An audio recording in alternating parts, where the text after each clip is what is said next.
Day 278, or October the 5th. We all have our part to play.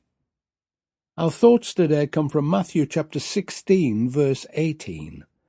And I tell you that you are Peter, and on this rock I will build my church, and the gates of Hades will not overcome it.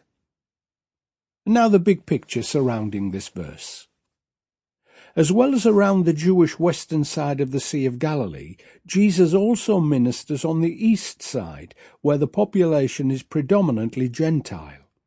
In addition, he spent some time further north, up towards what is today the Golan Heights, at the Israeli-Syrian border. It's probably in this region, at Mount Hermon, that the miracle of the Transfiguration takes place. It was thought in the past that the Transfiguration took place at Mount Tabor, which is not far from Nazareth. However, recent archaeological evidence indicates that there was a settlement on top of Tabor, and therefore an unlikely place to go for privacy. And now today's action step.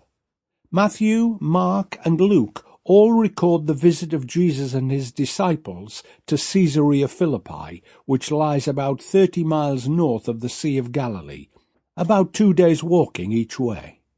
It seems much of the life of Jesus was spent walking, and probably talking and teaching at the same time, as he did on the road to Emmaus, when he explained things about the Messiah from the Scriptures.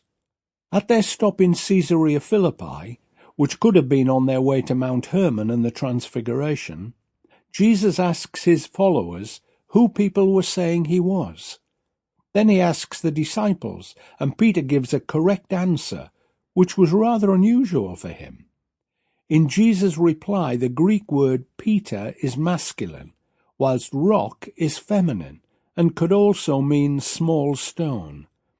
This text reminds us that the church wasn't only built on the giant rocks of the faith, such as Peter, but on every person, male and female, important and anonymous. Play your part as a rock, or a stone, or even a pebble. We are all necessary, even if we are not as prominent as Peter or some of the leaders in your church.